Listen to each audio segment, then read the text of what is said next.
Conexão SP Barias.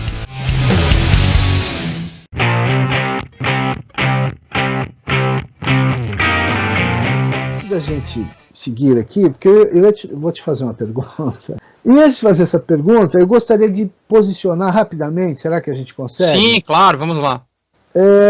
Você não acha que seria legal antes? Porque eu tenho uma pergunta interessante para te fazer, e que posicionaria exatamente esse questionamento, e eu acho que traz mais para a discussão um tabu, porque virou um tabu essa história de direita e esquerda no Brasil, quer dizer, o que é ser de esquerda e o que é ser de direita.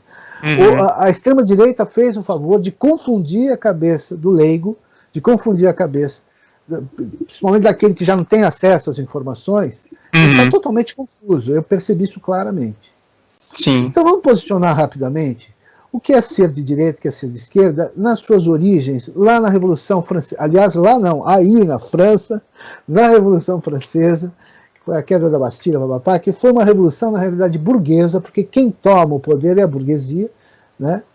Os burgueses acabam tomando o poder, né? mas com a ajuda dos proletários, né? Certo? Você tem ali um primeiro momento os girondinos, né, que eram, enfim, os grandes proprietários, grandes comerciantes naquela primeira fase da Revolução que ficam no poder, e aí depois você tem em 1793 a ascensão dos jacobinos, né, com Maximiliano de Robespierre, que aí, né, enfim, toma o poder e aí passam a implementar uma série de reformas, né, mais radicais socialmente falando. Mas os que sentavam à direita no parlamento e os que sentavam à esquerda? As direitas eram os girondinos. Os que sentavam à direita no parlamento, porque daí que vem direita e esquerda. Quem sentava à direita eram aqueles que defendiam os interesses dos ricos. Vamos resumir. Sim, resumidamente, sim. Os grandes proprietários, comerciantes. E os da esquerda, os que defendiam a justiça social, distribuição equitativa da riqueza, quer dizer, minimizar o impacto da Revolução Industrial, minimizar o impacto do capitalismo industrial, que era voraz, né? Porque o capitalismo é um sistema econômico voraz, né? Ele vai engolindo tudo. Ele é dinâmico, inclusive, né? Ele tem essa característica de ser extremamente dinâmico, porque ele é devorador. Ao contrário do comunismo, que é um sistema econômico estagnário, óbvio, né? Então ele não é devorador, né? Ele não tem fim lucrativo, tá certo?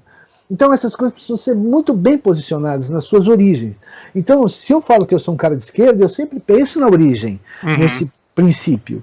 Lembrando, inclusive, que o pensamento de esquerda tem muita influência da ética do paternalismo cristão medieval. Isso é um outro assunto que teria que abrir um outro programa para falar sobre isso. Mas não teríamos que posicionar isso primeiro, para depois a gente voltar a falar de esquerda e direita? Saber quem é a esquerda nas suas origens, quem é a direita nas suas origens.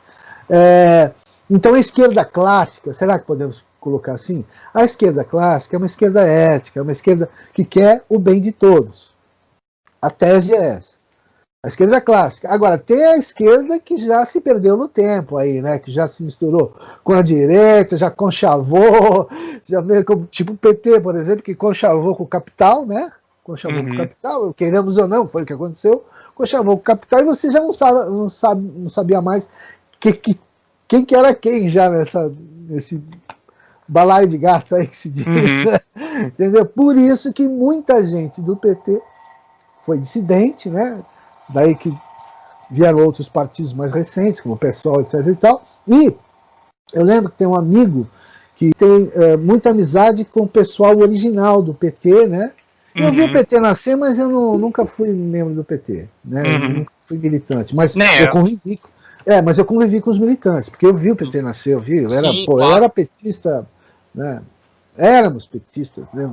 Mas na origem, né? Na origem. Sim. E aí ele fala que nessa fase última agora, a finança, o capital, se apropriou totalmente do partido, da cúpula do partido. Né? Então já não é mais aquela esquerda, já, né? Aliás, o PT, quando foi ao poder, já deixou de ser esquerda imediatamente. Né? Ele passou a ser centro-esquerda para centro-direita. Ficou ali numa balança entre centro-esquerda e centro-direita. Né? A gente não pode também se esquecer que, enfim, todas as categorias são muito dinâmicas, né? Então a gente percebe, por exemplo, nesse caso mesmo, digamos que a gente estava falando do socialismo dos ricos. O que esses ricos menos querem, e que é a essência do liberalismo, é a livre concorrência. Eles não querem concorrência, de forma alguma. Então eles não são liberais. Eles não são liberais. Eles não são liberais. Né? Eles querem liberalismo para os pobres. Então, se a gente for pegar qual é a grande característica do chamado neoliberalismo, que, enfim, há esse conceito de políticos dos anos 80, 90, qual é a grande controvérsia em relação a esse termo? Bom, se a gente pensar pelo conceito em si, bom, neoliberalismo é o quê? Você ter uma nova onda liberal em que você vai ter uma sociedade pautada na livre concorrência, em menos interferência do Estado, em menos regulação. Só que isso é uma falácia. Por que é uma falácia? Porque, tudo bem, isso se traduz em certas políticas de desregulamentação no plano ali dos mais pobres, mas para os mais ricos, não. Você vai ter o Estado atuando em favor deles. O tempo todo. Vamos dar um exemplo prático disso. Eu quero um exemplo. Então vamos dar um exemplo. Temos o processo de privatização. Eu não vou entrar aqui, enfim, numa questão se é bom ou se é ruim, enfim, porque isso demoraria muito tempo. Mas o que foi feito no processo de privatização? Tanto no Brasil quanto em outros países. Não em todos, mas pelo menos no Brasil e em muitos da América Latina. Você pegou uma empresa pública e simplesmente deu para uma empresa privada, foi vendida a preço de banana. E aí, que raio de concorrência você tem? Nenhum. Você passa a ter então, se você tinha um monopólio do Estado, agora você tem um monopólio da empresa privada. Que vantagem a sociedade civil tem com isso? Nenhuma. E em nenhum momento esses ricos falaram, não, vamos fazer outro tipo de privatização, outro tipo de concessão para ter várias empresas concorrendo. Não, por quê? Porque a forma e a pressão que eles colocam no Estado hoje nos serviços públicos não é para a realização de um processo de privatização que crie concorrência e, de repente, melhores serviços e melhores preços. Isso daí as pessoas que estão assistindo, pessoal, você que é de direita, pense nisso. Em nenhum momento isso está sendo proposto por essas empresas. O que eles estão propondo é o quê? É tirar um monopólio estatal e transformá-lo no monopólio privado. Então, ou seja, isso não cria vantagem nenhuma em termos de preço e em termos de serviço. Eu tenho uma entrevista aqui de outubro de 2018 da assessora, tá aqui, tá para quem quiser ler, tá na internet. Eu já tinha lido essa entrevista na época, li várias vezes, tá aqui, né? Que o Google deixa tudo no ar, né? Sim. Pra quem quiser, né? Só não sabe quem não quer mesmo, né? Quem é preguiçoso, né? Sim, Se o cara não tiver preguiça, ele se informa, né? Seja quem for. A moça chama-se Cristiane Machiavelli, ela foi assessora do nosso prezado herói aí, juiz, né, da Lava Jato, que depois virou ministro da Justiça. Capial, né, de Maringá. Com todo respeito a Maringá, um abraço pro pessoal de Maringá, mas enfim, né, ficou esse apelido. Ficou esse apelido. Ficou esse apelido. Ela diz o seguinte, a imprensa, abre aspas, a imprensa comprava tudo. A imprensa comprava o quê? Todas as informações que chegavam. E a imprensa não checava. Bom, conclusão, foi feito todo um auê em cima, surgiu um surto, né, de moralidade no Brasil, né, eu lembro bem, puta surto de moralidade, todo mundo resolveu de repente moralizar a política brasileira, acabar com a corrupção. Você acha que não foi uma grande cortina de fumaça? Por quê? Porque enquanto todo mundo está preocupado com o político corrupto, o socialismo dos ricos está rolando solto. Sim. E quem gera toda a crise não são os políticos corruptos, porque eles são office boy dos caras. Sim, com certeza. Chefe de Estado, não só no Brasil, em qualquer lugar do mundo, é office boy. Sim. Obama mesmo era office boy do Deep State. Ou não? Qualquer presidente é office boy do Deep State, porque quem manda, olha aqui, ó, você pega as famílias mais ricas do mundo, como Rothschild, por exemplo. Os caras são ricos, não é como Rockefeller, que começou a ficar rico a partir do século XIX. Rothschild é das famílias mais ricas do mundo, eles detêm monopólio de vários setores, há séculos, desde a Revolução Industrial. Um telefonema de Rothschild, você acha que não muda um presidente, um chefe de Estado? Como não? Todo mundo sabe que dinheiro é poder. Realmente, pegando nisso que você colocou, realmente é importante pensar que a Lava Jato, né, ela não gerou o efeito reflexivo que ela deveria gerar, que é o que, como essas empresas, elas corrompem o Estado, as Sim. políticas públicas para o usufruto delas. A grande questão foi o quê? Esses políticos são muito corruptos. Quer dizer, tudo bem, eles são corruptos, é evidente que eles são corruptos, mas quem é o agente ativo do processo de corrupção?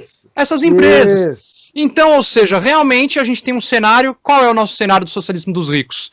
Essas empresas recebem dinheiro de mão beijada por meio do BNDES, que distribuiu mais dinheiro do que o Banco Mundial.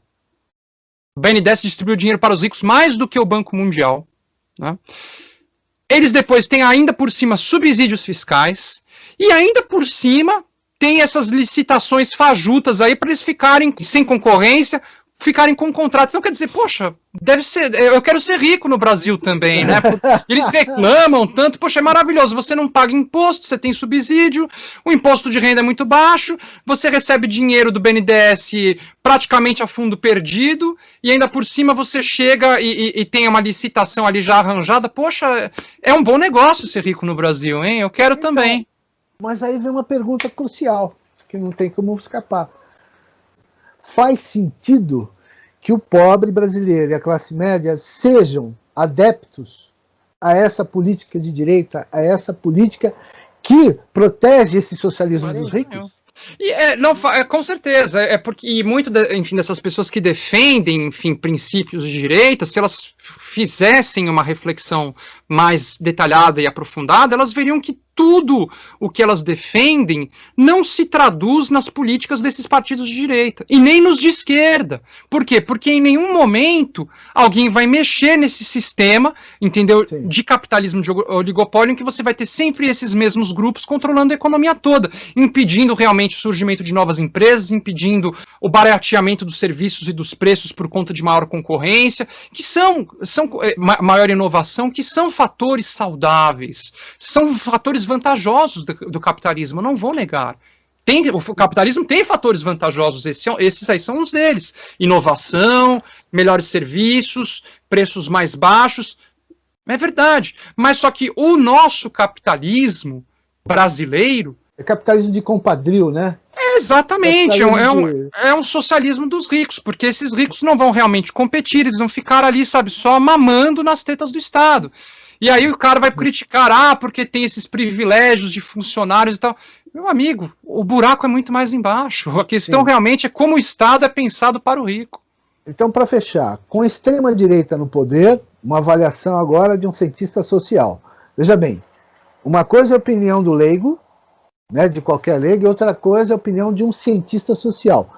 Coisa que as pessoas estão passando a não respeitar mais, porque a extrema-direita desenvolveu essa onda de anti-intelectualismo, desabonando, né, desprestigiando as pessoas que são especialistas nas suas respectivas áreas. O cara não estuda por acaso. Então eu tenho o maior respeito, sim, pelos intelectuais. Sempre tive, sempre terei. Óbvio, a opinião do intelectual é que vale, não é do leigo. O leigo, se ele quiser, ele vai ter que estudar. E fim de papo. Nesse aspecto eu sou radical, hein? Nesse aspecto. Tá? Não, porque não tem como. Uma coisa é o tato, é o feeling, a experiência de vida, e outra coisa é conhecer, ler, para saber, para entender, somado com a experiência de vida. Aí sim, aí fica bacana.